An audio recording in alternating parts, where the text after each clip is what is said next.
कृष्णा हरे कृष्ण हरे कृष्णा हरे कृष्णा हरे कृष्णा हरे कृष्णा। कुछ लोग सो रहे हैं, अभी ऑलरेडी नींद आ रही है। लॉन्ग क्लास के बाद बहुत टायर्ड ऑफ शेड्यूल था आज।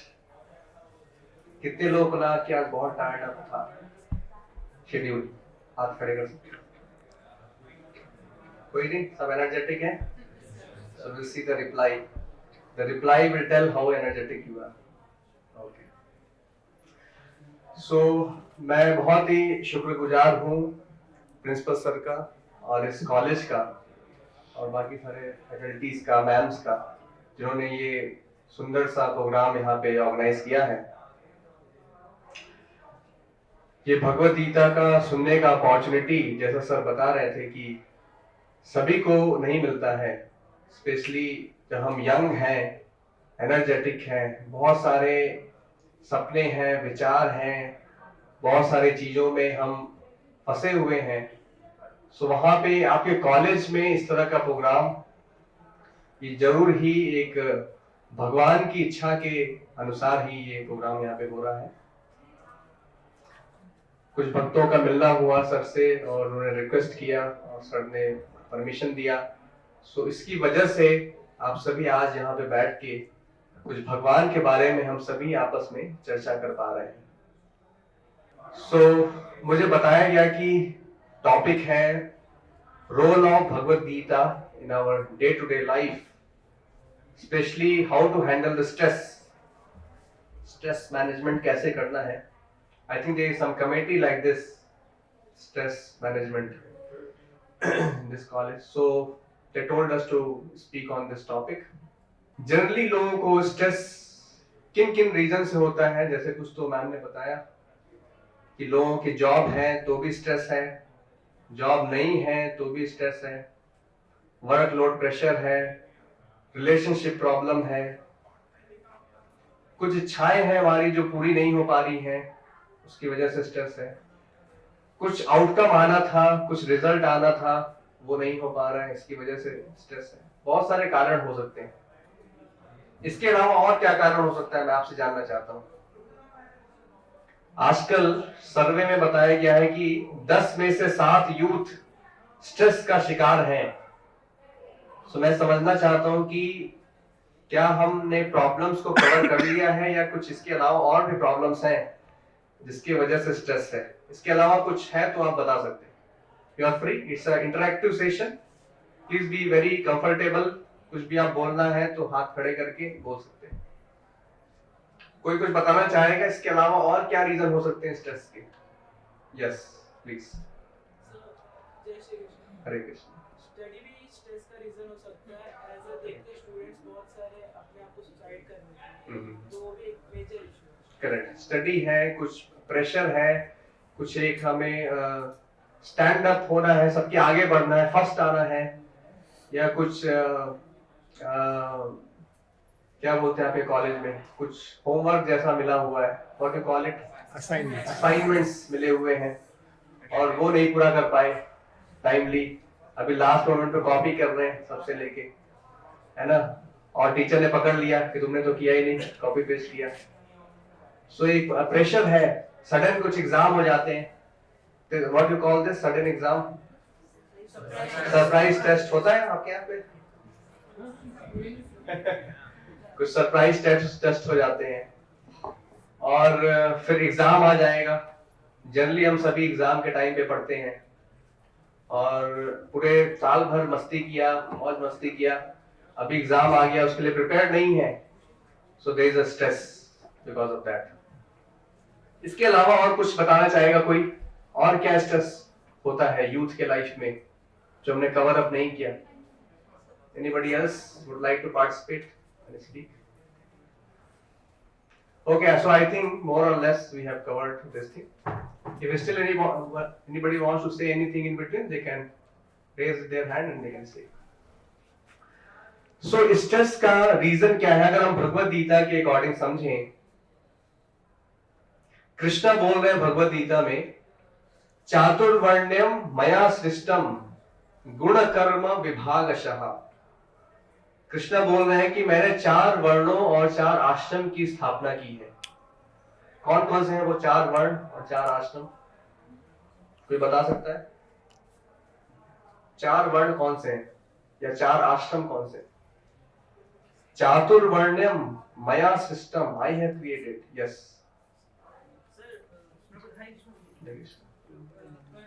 प्रभु जी, ब्रह्मचर्य, वानप्रस्थ और गृहस्थ और आश्रम। ब्रह्मचर्य, गृहस्था, वानप्रस्थ और संन्यास, ये 4 आश्रम है। 4 वर्ण कौन से हैं? आपने आश्रम सही बताया, करेक्ट। ब्राह्मण, क्षत्रिय, यस, वैश्य और शूद्र। Good, very good, nice attempt. Please sit down. So ये 4 वर्ण है, ब्राह्मण, क्षत्रिय, वैश्य, शूद्र। अब किसी को यहाँ पे ये वाली बात नहीं है कि शूद्र की हम बातें कर रहे हैं या शूद्र क्यों बोल रहे हैं। शूद्र जो भगवद गीता में बताया गया है, शास्त्रों में बताया गया है, वो कास्ट सिस्टम नहीं है कि आपने इस घर में जन्म लिया तो आप शूद्र हो। कृष्णा बोल रहे हैं कि मैंने कैसे डिवीजन किया है। चातुर्वर्ण्य मया system I have created. God himself has created this system, so there is no fault in this system. First of all, we should understand this. Chaturvarnya maya system, guna karma vibhagashaha, based on guna and karma. गुणों के हिसाब से ये differentiation है। गुण मतलब qualities और कर्मा मतलब एक्टिविटीज। कृष्णा बोल सकते थे जन्म कर्म विभागशः, कि मैंने जन्म से बना दिया है। ब्राह्मण के घर में पैदा हुआ तो ब्राह्मण ही हो, शूद्र के घर में पैदा हुआ तो शूद्र ही हो। सो कृष्णा बोल रहे नहीं, ऐसा नहीं है। चातुर्वर्ण्यम मया सृष्टम। सो ये सारे जो 4 वर्ण हैं और 4 आश्रम हैं, ये गुणों और कर्मों के हिसाब से हैं। इसका मतलब क्या है? अगर आपने क्वालिटी डेवलप कर ली ब्राह्मणों वाली, सो आपको ब्राह्मण बोला जाएगा। हो सकता है कि आप किसी और घर में पैदा हुए हो, क्षत्रिय के घर में पैदा हुए हो, लेकिन अगर आपकी क्वालिटीज है ब्राह्मणों वाली तो आपको ब्राह्मण बोला जाएगा। ऐसा कोई एग्जांपल बता सकते हैं शास्त्रों से?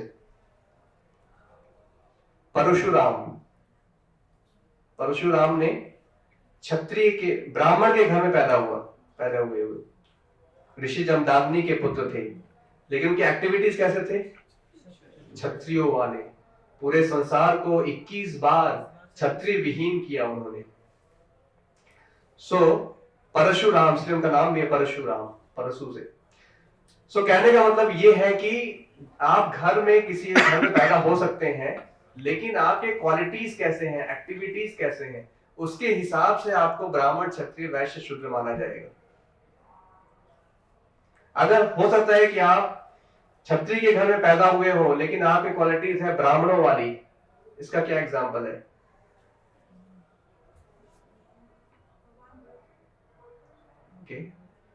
विश्वामित्र एक और फेमस एग्जांपल है। विश्वामित्र वो थे वो किंग, लेकिन बाद में वो विश्वामित्र मुनि बन गए, वो ब्राह्मण हो गए।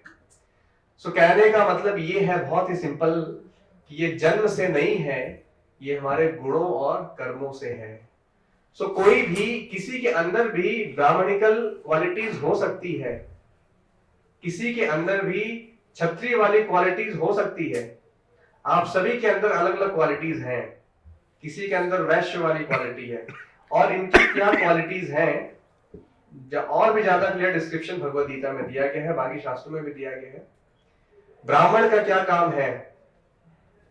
सम शौचम, पठन पाठन, यजन याजन, दान प्रतिग्रह, पढ़ना, वेदों को पढ़ना और वेदों को पढ़ाना, पठन पाठन, यजन याजन, यज्ञ करना और लोगों को यज्ञ में इन्वॉल्व करना, दान प्रतिग्रह, दान लेना और एक्स्ट्रा दान को डिस्ट्रीब्यूट करना, यह है ब्राह्मण का काम। क्षत्रिय का काम क्या है? शौर्य, तेज, युद्ध में भागना नहीं है, सबसे आगे खड़े होना है। आजकल के प्रेसिडेंट और प्राइम मिनिस्टर की तरह नहीं कि व्हाइट हाउस में बैठ के सबको आदेश दे दिया अभी जाओ वॉर के लिए। किंग मतलब he should be in the front, that is a क्षत्रिय।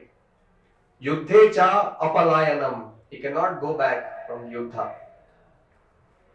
और ईश्वर भावस, he is the ruler, he can give charity. So ये सारे जो है क्षत्रियों के क्वालिटीज हैं और एक्टिविटीज हैं। सिटीजन्स को प्रोटेक्ट करना है, सिटीजन्स से टैक्स लेना है और उसको टैक्स को प्रॉपर्ली यूटिलाइज करना है। फिर वैश्य के क्या क्वालिटीज हैं, किसको वैश्य बोलेंगे हम? यस, बताइए। प्रभु जी, जो बिजनेस कर रहा है उसे हम वैसे कह सकते हैं। करेक्ट। कृषि गो रक्षा वाणिज्यम, भगवद गीता में बताया गया है, जो कृषि कर रहा है, गो रक्षा कर रहा है, वाणिज्य मतलब बिजनेस कर रहा है, कृषि गो रक्षा वाणिज्यम वैश्य कर्म स्वभावजम परिचर्यात्मकम कर्म शुद्र कर्म स्वभावजम। सो वैश्य समझ में आ गया, जो वेल्थ को जनरेट कर रहा है, इकोनॉमी को मूव कर रहा है, जनरेट कर रहा है, he is called as Vysya, Vysya category में है। शूद्र कौन है?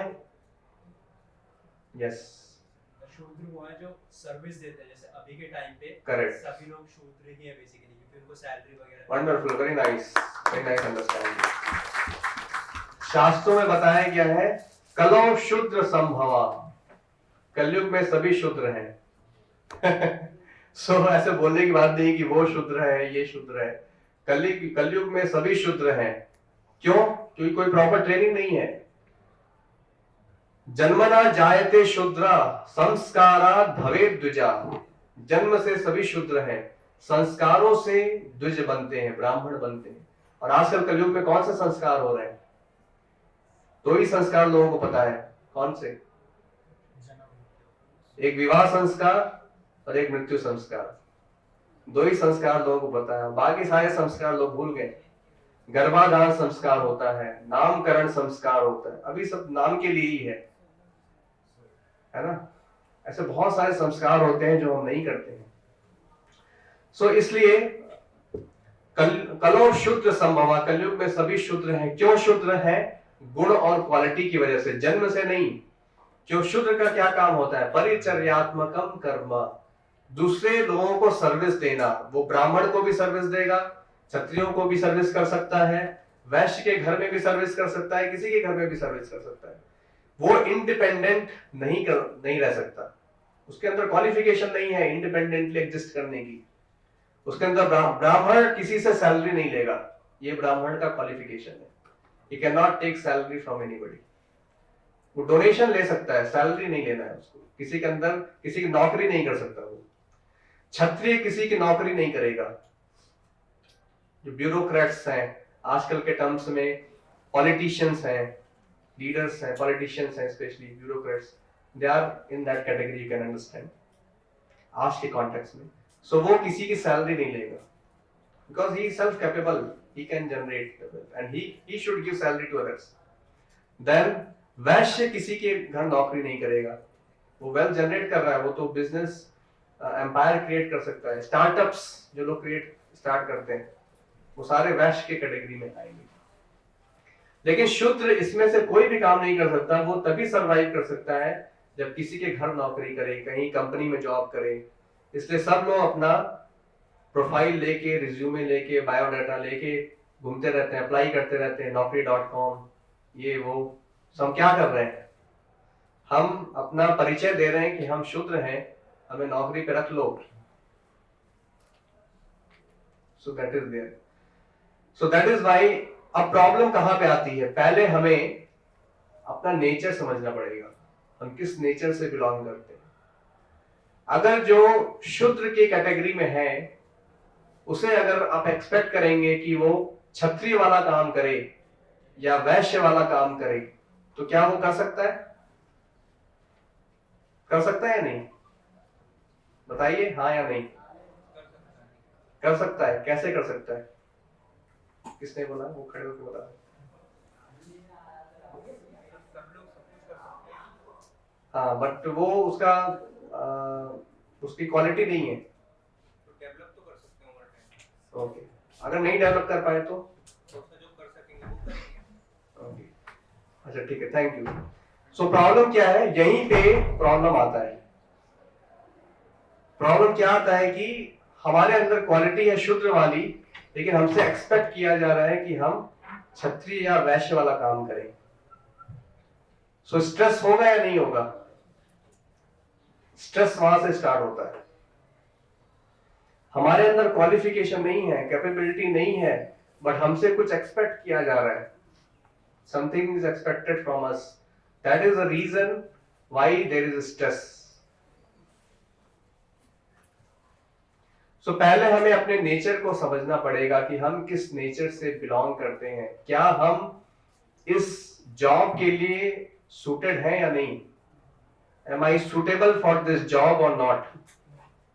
अगर आप सुटेबल नहीं है तो डेफिनेटली स्ट्रेस होगा आपको, उसे आप मैनेज नहीं कर पाएंगे।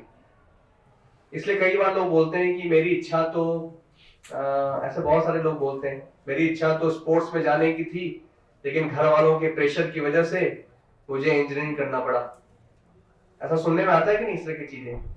मेरी इच्छा तो थी कि मैं कुछ पोयम वगैरह लिखूं या कुछ एक्टर बन जाऊं, लेकिन घर वालों ने बोला कि तुम बिजनेस करो, पापा का बिजनेस है, कौन संभालेगा। ऐसा होता है कि नहीं, या सुनने में आता है कि नहीं? स्ट्रेस वहीं से स्टार्ट होता है, क्योंकि हमें पता नहीं है कि हमारा नेचर क्या है। ये आपने अच्छा बताया, जिन्होंने बताया कि उसे डेवलप किया जा सकता है, लेकिन उसके लिए प्रॉपर ट्रेनिंग की जरूरत है। अगर वो प्रॉपर ट्रेनिंग अगर आपको नहीं मिली, या प्रॉपर ट्रेनिंग होने के बाद भी हो सकता है कि आप फिर भी उसे अडॉप्ट नहीं कर पाए,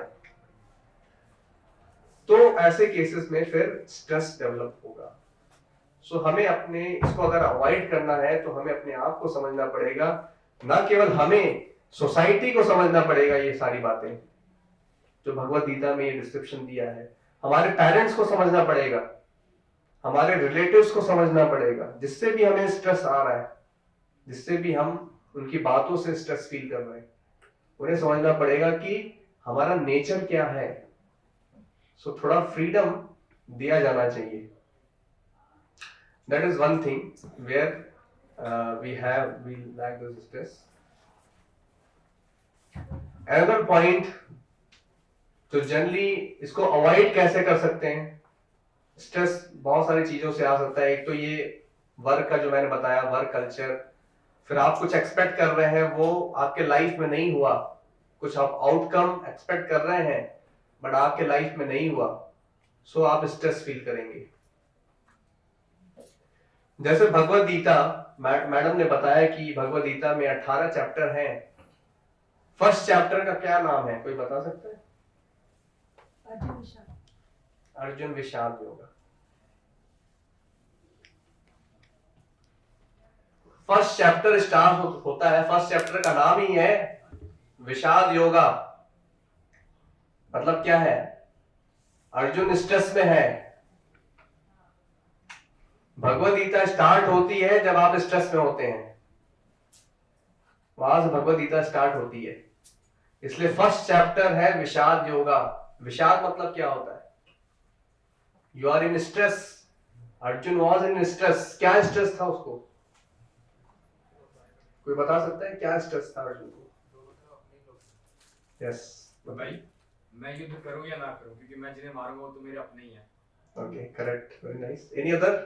कोई और ट्राई करना चाहेगा? बहुत शांत है।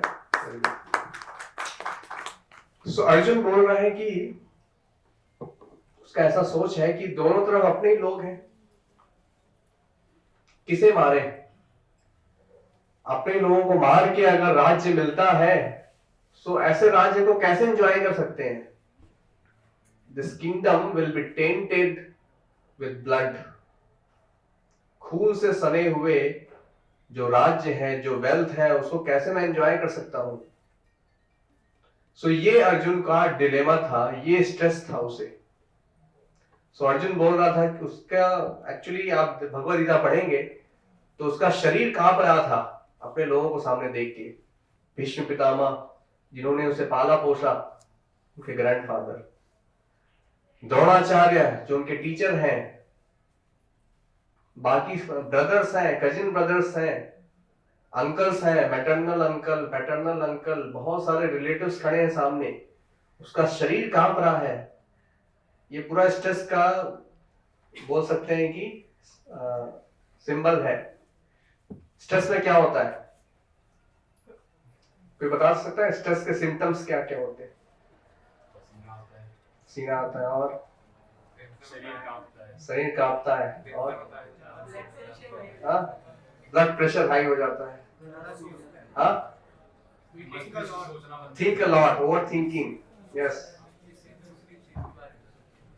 लाउडली बोल सकते हैं, नो प्रॉब्लम। गोल पे फोकस नहीं कर पाते, गोल पे फोकस नहीं कर पाते और फिर डिलेमा में पड़ जाते हैं। डिलेमा में आ जाते हैं, क्या सही है क्या गलत। यस, और गला सूखने लगता है। Very nice, wonderful. और टेंशन में आ जाते हैं। और क्या होता है? खुद के डिसीजंस को ही क्वेश्चन करने लगते हैं। यस, और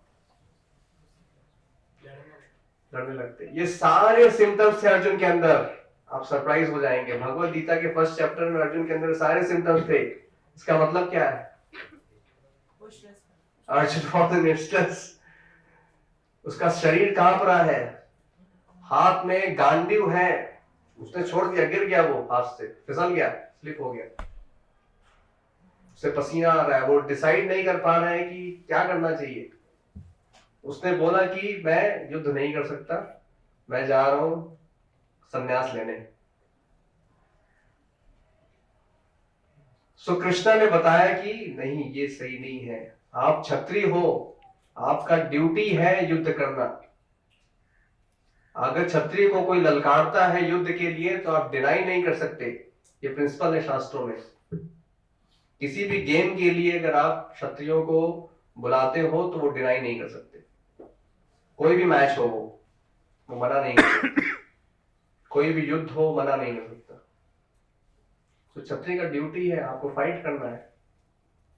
फिर कृष्ण ने बताया बाकी सारी चीजें, उन्हें कर्म योग से बताया कि फाइट करना है। अगर आप भगवद गीता पढ़ेंगे सिस्टमेटिकली तो उसमें 4 तरह के योग हैं, 4 योग हैं। कौन कौन से, कोई बता सकता है? ज्ञान योग, कर्म योग और भक्ति योग और शक्ति योग और राज योग, ध्यान योग है। कर्म योग, ज्ञान योग, ध्यान योग, भक्ति योग, ये 4 ही योग हैं भगवद गीता में। इसके अलावा कुछ भी है तो अनऑथराइज्ड है, या तो इस कैटेगरी में आता है। वो नाम हो सकता है अलग अलग हो, बट इस कैटेगरी। राज योग फॉर एग्जांपल ध्यान योग में आता है। हठ योग, राज योग, ये सब ध्यान योग का पार्ट है। अभी जैसे योगा के नाम पे नए नए चीजें लोग डिस्कवर कर रहे हैं। योगा मेडिटेशन सभी ने ओपन कर दिया हर गली चौराहे पे। कुछ दिनों पहले कोई सुनने में आया था, कोई बता रहा था कि अमेरिका में एक नए नए योगा आ गए। सो एक योगा आया वहां पे, बियर योगा। बियर योगा, बियर योगा में क्या करना है? बियर पीना है ज्यादा ज्यादा। Then you are doing yoga. फिर एक नया योगा आया वहां पे, called as डोगा। डोगा, डोगा मतलब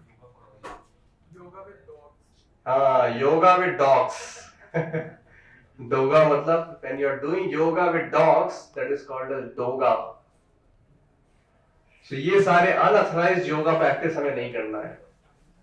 हमें देखना है उसका शास्त्रों में रेफरेंस है क्या। योगा केवल बॉडीली एक्सरसाइज नहीं है, योगा केवल पीस ऑफ माइंड नहीं है। योगा मतलब जब आत्मा से परमात्मा को मिलाने का जो प्रोसेस होता है उसे बोलते हैं योगा। कर्म योग में कौन सा बॉडीली एक्सरसाइज है? कर्म योग बोलते हैं कि नहीं, बहुत कॉमन वर्ड है कर्म योग। कौन सा बॉडीली एक्सरसाइज है कर्म योग में? फिर ध्यान योग है, उसमें कौन सा बॉडीली एक्सरसाइज है? Only meditation is there, physical exercise नहीं है। देन देयर इज भक्ति योगा, उसमें कौन सा बॉडी एक्सरसाइज है? Then there is called as karma yoga. ज्ञान योगा, उसमें कौन सा बॉडी एक्सरसाइज है? सो योगा से हमें ये नहीं होना है कि मिसअंडरस्टैंडिंग नहीं होना है कि योगा मतलब केवल body exercise, physical fitness, mental fitness. Yoga मतलब केवल इतना नहीं होता। अगर कोई आपको ये बता रहा है तो वो पूर्ण ज्ञान नहीं है, वो आधा अधूरा ज्ञान है वो।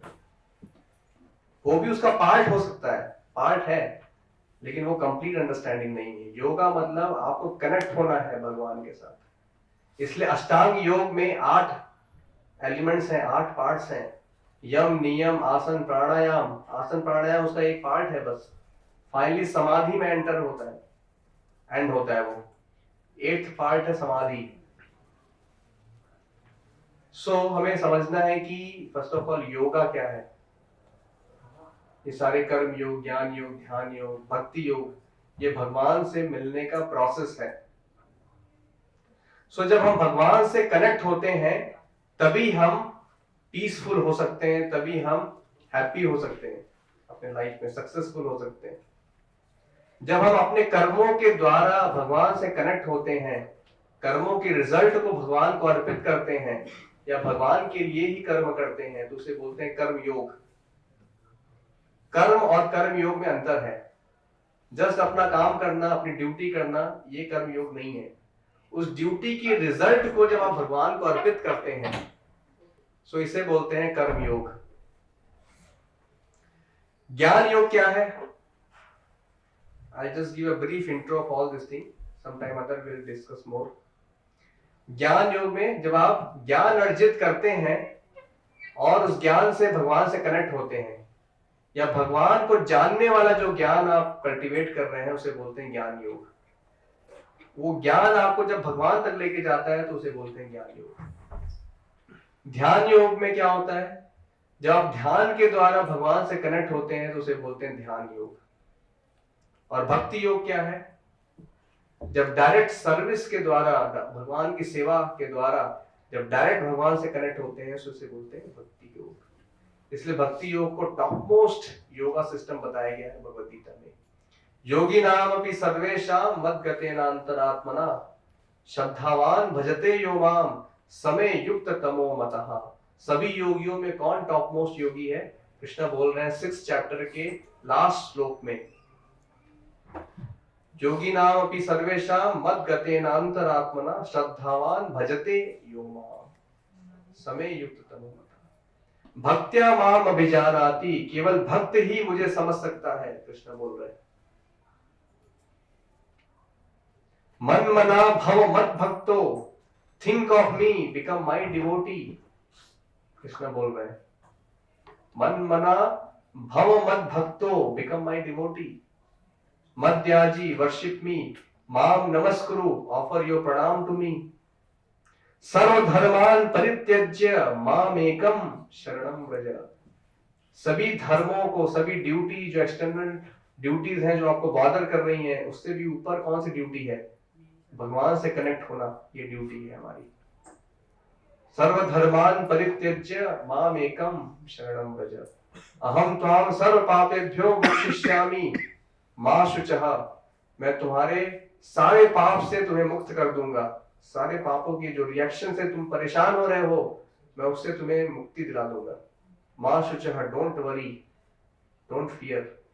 कृष्ण ऐसा गारंटी दे रहे हैं भगवद गीता में। 18 चैप्टर के लास्ट कुछ श्लोकास हैं, ये मोस्ट कॉन्फिडेंशियल श्लोकास हैं भगवद गीता के।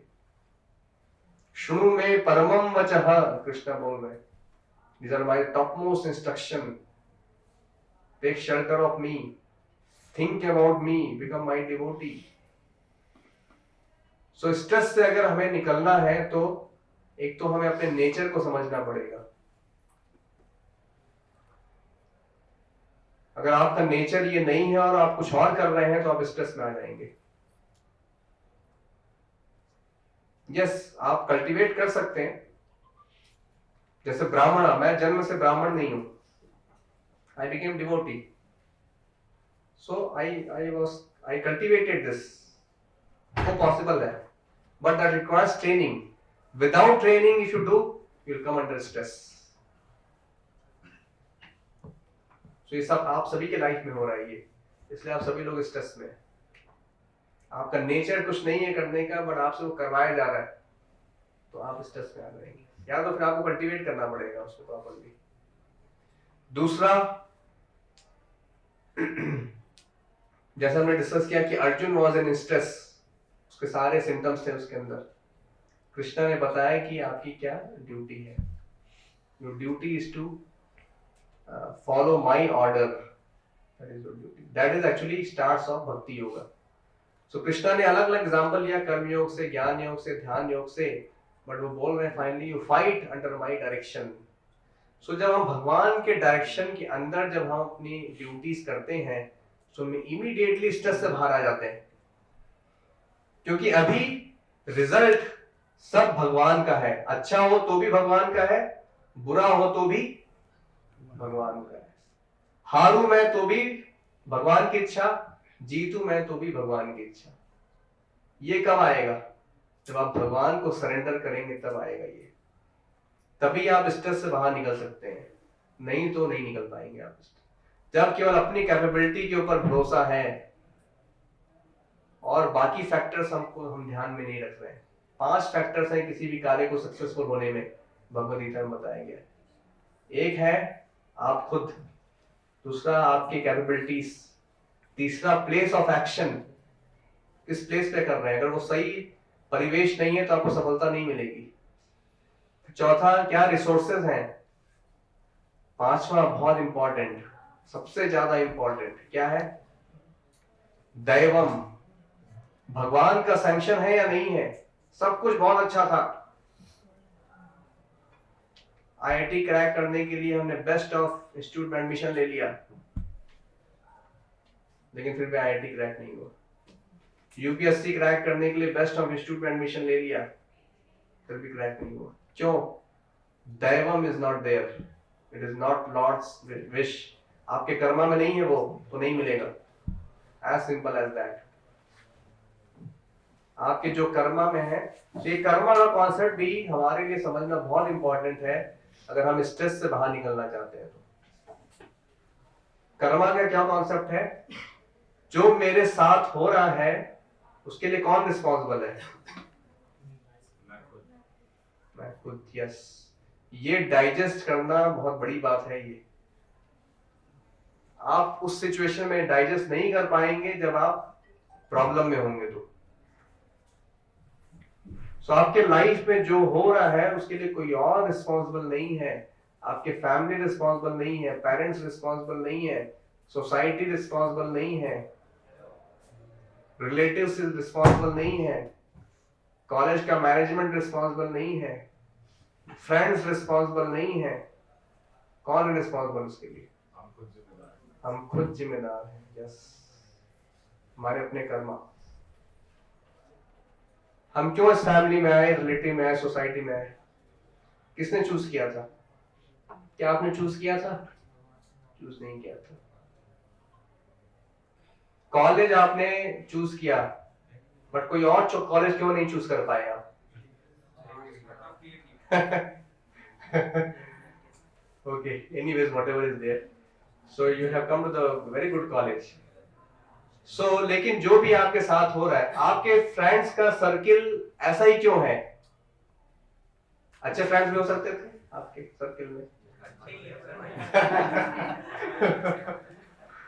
सारे अच्छे हैं, लेकिन okay, let us go in that direction only. फिर हम बोलते हैं कि ना ये मेरे फ्रेंड में ये अच्छा आदमी नहीं है या वो अच्छा आदमी नहीं है. So you analyze this. I am just giving you a dummy example so that you think over on all this thing. हमेशा आपको अच्छे लोग नहीं मिलेंगे. चलो आज आप बोल रहे हो अच्छे लोग हैं, अच्छे लोगों का टेस्ट कब होता है? करेक्ट. जब बुरे वक्त में आपके काम आ रहे हैं तभी वो अच्छे हैं. बाहर से अच्छे अच्छे बोलने से कोई अच्छा नहीं होता. बुरे वक्त में क्या वो रियली आपके काम आ रहा है? वो पर्सन, वो कोई भी हो सकता है. वो फ्रेंड हो सकता है, रिलेटिव हो सकते हैं, सोसाइटी हो सकता है, कोई भी हो सकता है. वो तो अच्छे का टेस्ट तब होगा. सो हमें देखना है कि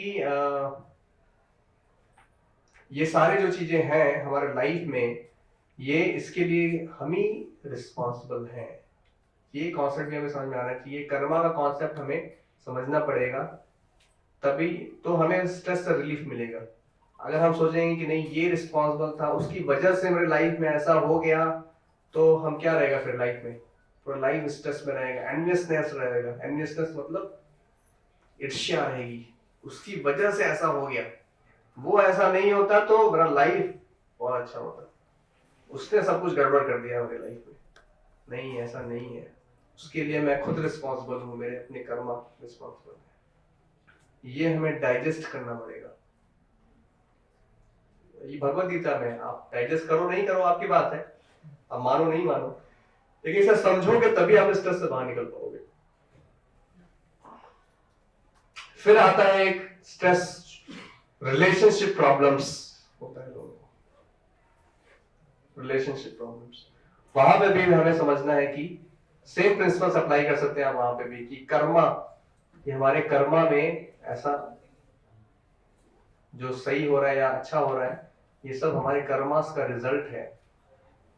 सो रिलेशनशिप में जो अनबन है या जो भी है, जो हम एक्सपेक्ट कर रहे थे वो नहीं हुआ, सामने वाले से मैं जो एक्सपेक्ट कर रहा था मुझे वो नहीं मिला, सो इसलिए स्ट्रेस है। तो वहां पर भी हमें समझना है कि मेरे अपने कर्मा उसके लिए रिस्पॉन्सिबल है, और मैं उन सब चीजों से बाहर आ सकता हूं। कैसे आ सकता हूं? कैसे आ सकता हूं? जब हम भगवान से कनेक्ट होंगे तभी हम उससे बाहर निकल पाएंगे। जब भगवान को सरेंडर करेंगे तभी हम उससे बाहर निकल पाएंगे। और कोई प्रोसेस आपको परमानेंट रिलीफ नहीं दे सकता। टेम्परेरी रिलीफ बहुत चीजें दे सकती हैं। आप शराब पीना स्टार्ट कर दो, वो भी आपको टेम्परेरी रिलीफ देगा। देगा या नहीं देगा? यस, बहुत सारे लोग उसके पीछे जाते हैं। टेम्परेरी रिलीफ की यहाँ पे बात नहीं हो रही है, यहाँ पे परमानेंट रिलीफ की बात हो रही है। आपको सही डायरेक्शन में लेके जाएगा, आपको एक पॉजिटिव मोटिवेशन देगा। जब हमारे लाइफ का गोल हमें पता नहीं है, या हमने एक लाइफ का गोल एक टेम्परेरी चीज को बना लिया और वो हमें नहीं मिला, तो स्ट्रेस होगा या नहीं होगा? इस लेवल पे जा सकता है कि सुसाइड भी करने की इच्छा होती है लोग, और करते भी हैं लोग, कर लेते हैं। आजकल कितने एग्जांपल्स आ रहे हैं न्यूज में, पत्नी की वजह से सुसाइड कर दिया, डाइवोर्स में इतना पैसा ले लिया पत्नी ने, है ना, what do you call it, alimony, वो करके इतना पैसा ले लिया कि अब कोई रास्ता बचा नहीं। हाँ, अतुल सुभाष डाइवोर्स, और रिसेंटली भी एक न्यूज आया था। लोग क्यों ऐसा कर रहे हैं? हैंडल नहीं हो पा रहा है। गोल ऑफ लाइफ कुछ और था, वो उन्हें मिला नहीं। जो वो एक्सपेक्ट कर रहे थे लाइफ से, वो एक्सपेक्टेशन फुलफिल नहीं हो रही है। कर्मास को एक्सेप्ट नहीं कर पा रहे, डाइजेस्ट नहीं कर पा रहे। एक्सपेक्टेशन थी वो नहीं मिला, उसे कैसे हैंडल करना है वो पता नहीं। जब आपके पास कुछ स्ट्रेंथ होगा तभी तो हैंडल कर पाएंगे। अर्जुन ने कैसे हैंडल किया? जब भगवद गीता सुना तभी तो हैंडल कर पाया वो। जब उसे अपने ड्यूटीज का पता चला, रियल ड्यूटी क्या है, जब भगवान का स्ट्रेंथ मिला, भगवान का कनेक्शन मिला, तब वो सब चीजों को हैंडल कर पाया। Same Arjun, same Gandiva, before hearing Bhagavad Gita and after hearing Bhagavad Gita, lot of change. He became victorious, he became ruler, he became king. So this is how we have to handle the stress. And best तरीका है handle stress करने का, जो मैंने बताया कि भक्ति yoga is the topmost yoga. So हमें मेडिटेशन करना है। किसके ऊपर मेडिटेशन करना है? भगवान के नाम के ऊपर मेडिटेशन करना है। कलयुग में इसको सब मोस्ट इफेक्टिव प्रोसेस बताया गया है। कली काले नाम रूप कृष्ण अवतार, कलयुग में भगवान का नाम के रूप में अवतार हुआ है। सो भगवान को टच करेंगे तभी हम इससे बाहर निकल पाएंगे अपने प्रॉब्लम से। भगवान को कैसे टच करें कलयुग में? नाम के रूप में। कली काले नाम रूप कृष्ण अवतार। सो हमें ये भगवान का पवित्र नाम जप करना है। और शास्त्रों में कौन सा नाम बताया गया है? हरे कृष्णा कृष्ण कृष्ण हरे हरे, हरे राम राम राम हरे हरे। इति षोडशक नाम नाम कली कल्मष नाशनम नातः परतरोपाय सर्व वेदेषु दृश्यते। सभी वेदों में देखने के बाद ये निष्कर्ष निकला है कि ये 16 अक्षर का हरे कृष्ण महामंत्र इति षोडशक नाम कली कल्मष नाशनम, ये सारे कलयुग के कल्मशों का नाश कर देगा। नातः परतरोपाय, इसके अलावा और कोई उपाय नहीं है। सर्व वेदेषु दृश्यते, ये कली संतान उपनिषद में ब्रह्मा जी बता रहे हैं नारद मुनि को। नारद मुनि ने पूछा कि कलयुग में जीवों का उद्धार कैसे होगा, बहुत बुरा युग आने वाला है जहां पे स्ट्रेस मैनेजमेंट हमें करना पड़ेगा और भी ऐसे बहुत सारे प्रॉब्लम्स आएंगे, उसको हैंडल करना पड़ेगा। सो ब्रह्मा जी ने बताया कि हरे कृष्ण कृष्ण कृष्ण हरे हरे, हरे राम राम राम हरे हरे, इति षोडशक नाम कली कल्मष नाशनम, नातः परतरोपाय सर्व वेदेषु दृश्यते। ये ब्रह्मा जी ने फॉर्मूला दिया है, ये कली संतान उपनिषद में। चैतन्य महाप्रभु ने 500 साल पहले जो कृष्ण ही थे भक्त के रूप में आए। क्यों आए, क्या रीजन है इसका? कृष्ण आए कब आए थे? 5000 साल पहले, द्वापर युग के एंड में। आप कुछ बोलना चाहेंगे? यस। चैतन्य महाप्रभु जी कलयुग में इसलिए आए थे क्योंकि जब श्री कृष्ण ब्रज को छोड़कर जब मथुरा अपने कर्म को निभाने गए थे, मतलब कंस को मारने गए थे, तब जो श्री राधा रानी थी वो श्री कृष्ण का नाम ले लेकर हमेशा मतलब उनके प्रेम में बताओ तो हमेशा उनका आंखों से आंसू निकल देते हैं। तो श्री कृष्ण भी इस बात को, श्री कृष्ण ने राधा माँ से ये वचन दिया कि मैं कलयुग में ऐसा अवतार दूंगा जिसमें एक ही शरीर में आप और मैं एक ही शरीर में रहेंगे और हरे कृष्ण पूरी सृष्टि को ये भगवत प्राप्ति के बारे में बताएंगे। Good, okay, thank you. So ये एक रीजन है, बहुत अच्छा रीजन है। Nice attempt. ये एक रीजन है, उसको और अच्छे से हम कैसे समझ सकते हैं, दूसरे तरह से कैसे समझ सकते हैं। कृष्णा ने 5000 साल पहले जब कृष्ण भगवान आए और उन्होंने डिमांड किया सर्वधर्मान परित्यज्य माम एकम शरणम व्रज, surrender to me, leave everything, surrender to me. लेकिन इसको बहुत कम लोग समझ पाए। इसको उनके घर में ही पांडव समझ पाए और कौरव नहीं समझ पाए। कौरव नहीं समझ पाए कि ये भगवान है। सो बहुत कम लोगों ने कृष्णा को एक्सेप्ट किया है या कृष्णा के इंस्ट्रक्शन को एक्सेप्ट किया और डिवोटी बने कृष्णा के। सो कृष्णा ने सोचा कि ऐसे तो काम चलेगा नहीं, कुछ और करना चाहिए। सो कृष्णा ने दोबारा 500 साल पहले अवतार लिया। एक 5000 साल पहले आए थे कृष्णा द्वापर के एंड में, फिर कलयुग में जस्ट 500 साल, अभी से 500 साल पहले कृष्णा ने दोबारा प्लान किया इधर आने का।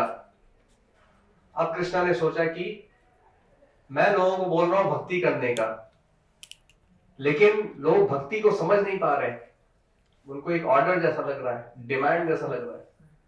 सो मैं ऐसा करता हूं कि खुद ही भक्ति करके दिखाता हूं कि भक्ति कैसे करना है, तब हो सकता है कि लोग भक्ति को और अच्छे से समझ पाए। सो कृष्णा भक्त के रूप में आए और चैतन्य महाप्रभु के रूप में आए और उन्होंने इस हरे कृष्ण महामंत्र का प्रचार किया ऑल ओवर इंडिया। हरे कृष्णा मूवमेंट कब स्टार्ट हुआ था? 500 साल पहले स्टार्ट हुआ था। कृष्णा ने खुद ही स्टार्ट किया ये हरे कृष्णा मूवमेंट, और कृष्णा ने पर्सनली इस हरे कृष्णा मंत्र को जप किया, कीर्तन किया। पहली बार स्ट्रीट में नॉन कॉपरेशन मूवमेंट पहली बार कब स्टार्ट हुआ? 500 साल पहले स्टार्ट हुआ।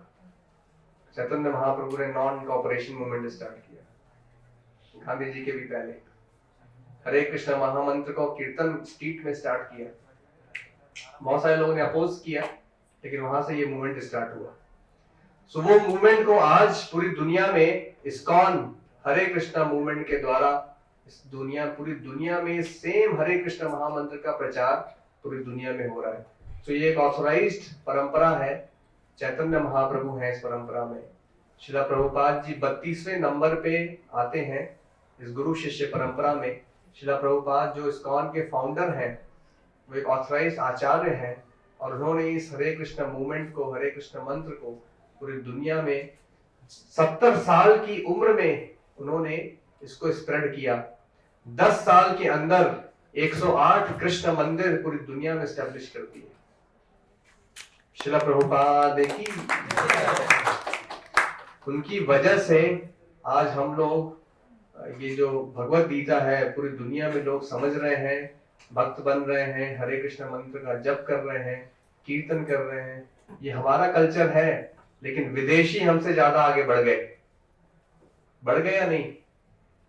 जिन्हें कृष्णा का के भी पता नहीं था, कृष्णा का कभी नाम भी सुना नहीं, भगवत गीता को कभी सुना नहीं, वो भक्त बन गए। जो मीट ईटर्स हैं, ड्रंकर्स हैं, ऐसे लोग भक्त बन गए। और हम लोग वहीं के वहीं रह गए, हम लोग मॉडर्न हो गए। यस, हम वेस्टर्न कल्चर्स को इमिटेट कर रहे हैं, और जो वेस्टर्नर्स हैं they are coming back here. So we should understand the value of this movement, our Vedic culture, सनातन धर्म। हमें इसका वैल्यू समझना पड़ेगा और हमें अपने लाइफ में इंप्लीमेंट करना पड़ेगा। तभी हम लोगों को, आगे आने वाली जनरेशन्स को हम इंस्पायर कर सकते हैं, उनको स्ट्रेस से बाहर निकाल सकते हैं। अभी तो स्ट्रेस मैनेजमेंट है, कल को और क्या क्या मैनेजमेंट करना पड़ेगा हमें पता नहीं। नेक्स्ट जनरेशन में, इसके पहले वाले जनरेशन में नहीं था ये स्ट्रेस मैनेजमेंट, है कि नहीं? Yes, so this is the reality of life. So answer of all the problem is there in Bhagavad Gita, in Krishna bhakti. सभी आपके प्रॉब्लम का सलूशन मिलेगा। सो यहाँ पे मैं इस सेशन को एंड करता हूँ। किसी का कोई प्रश्न है तो हम उसको ले सकते हैं, एक या दो प्रश्न कोई है तो। यस,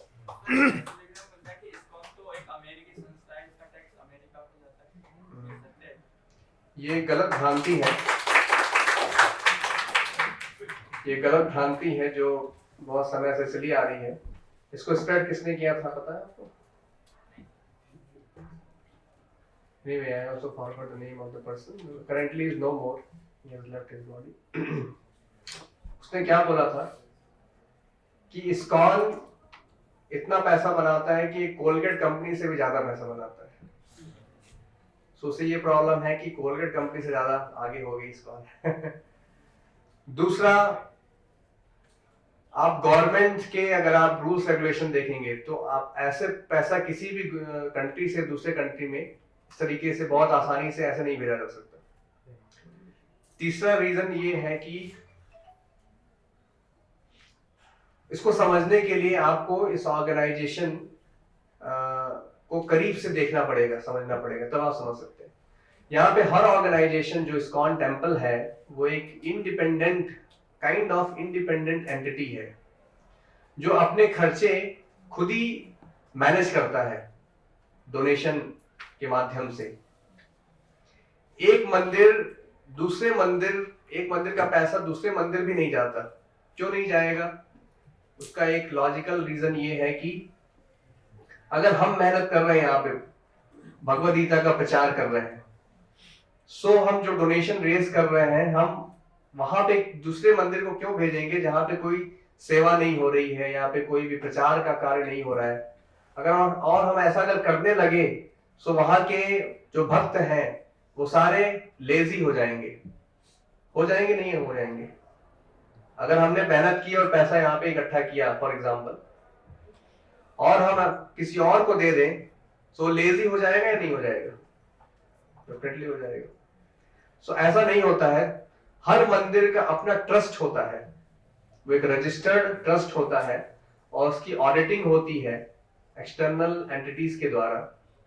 उसके अकाउंट्स का पूरा हिसाब किताब रखा जाता है, तभी वो ट्रस्ट चल सकता है, नहीं तो ट्रस्ट नहीं चलेगा। गवर्नमेंट के बहुत स्ट्रिक्ट रूल्स रेगुलेशंस हैं और ऐसे किसी भी बाहर पैसा भेजना इतना आसान नहीं है।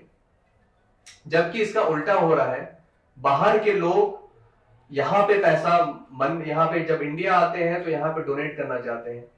इसलिए अगर आप देखेंगे तो इस्कॉन के जो बड़े मंदिर हैं वो कहाँ पे आ रहे हैं? पूरा वर्ल्ड में आप रिसर्च कर लीजिए, जो इस्कॉन के बड़े बड़े प्रोजेक्ट्स हैं या मंदिर हैं वो कहाँ पे बन रहे हैं?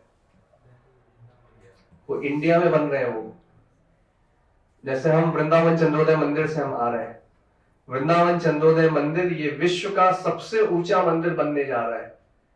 कहां पे बन रहा है? ये वृंदावन में बन रहा है। सो अगर हम पैसा बाहर भेजेंगे तो हम यहाँ पे क्यों बनाएंगे वृंदावन में विश्व का सबसे ऊंचा मंदिर? हमें तो कहीं बाहर बनाना चाहिए था।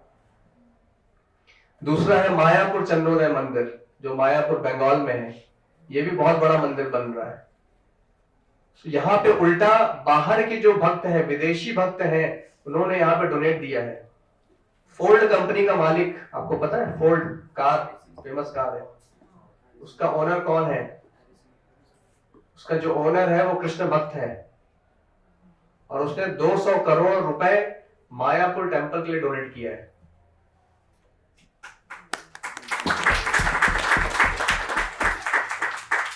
तो विदेशी यहाँ पे डोनेट कर रहे हैं इस यहाँ के मंदिरों में, इस्कॉन के जो इंडिया में मंदिर है। कहीं आप बाहर के मंदिर बता दीजिए, इतने बड़े प्रोजेक्ट कहीं अगर बाहर आ रहे हो तो। सो ये गलत भ्रांति फैलाई गई है। बहुत सारे लोग इस्कॉन से एनवियस हैं, क्योंकि इस्कॉन भक्ति का प्रचार कर रहा है, बहुत सारे यूथ कनेक्ट होते हैं, बहुत सारे फैमिलीज कनेक्ट होते हैं, इतना ज्यादा भक्ति का प्रचार कर रहा है, मंदिर बना रहा है, हर जगह मंदिर है। इससे बहुत सारे ऑर्गेनाइजेशन, बहुत सारे लोग एनवियस हो जाते हैं, और वो लोग फिर इस तरह के गलत गलत कमेंट्स और गलत गलत चीजें बोलते रहते हैं। तो हमें इन सब जस्ट कमेंट के ऊपर नहीं जाना है, हमें उसके फैक्ट्स के ऊपर जाना चाहिए, क्या ट्रुथ है उसमें। हाँ, सीधा सा है कि आपको देखना है कि शास्त्रों में क्या लिखा हुआ है। किसी के बोलने पे हम नहीं जा सकते। अब अगर कोई बोल भी रहा है तो उससे रेफरेंस पूछना है, किस शास्त्र में लिखा हुआ है, आप जो बोल रहे हो वो किस शास्त्र में लिखा हुआ है, कौन से गीता में या वेद में, किस में लिखा हुआ है? कहीं तो लिखा होना चाहिए ना, नहीं तो बोलने को तो फिर कोई कुछ भी बोल सकता है। सो हम उसके ऊपर नहीं जा सकते। हमारा ये होता है कि शास्त्रों में क्या वो है या नहीं, that is the main thing. तभी हम उसको करेक्ट मान सकते हैं, रियलिटी मान सकते हैं।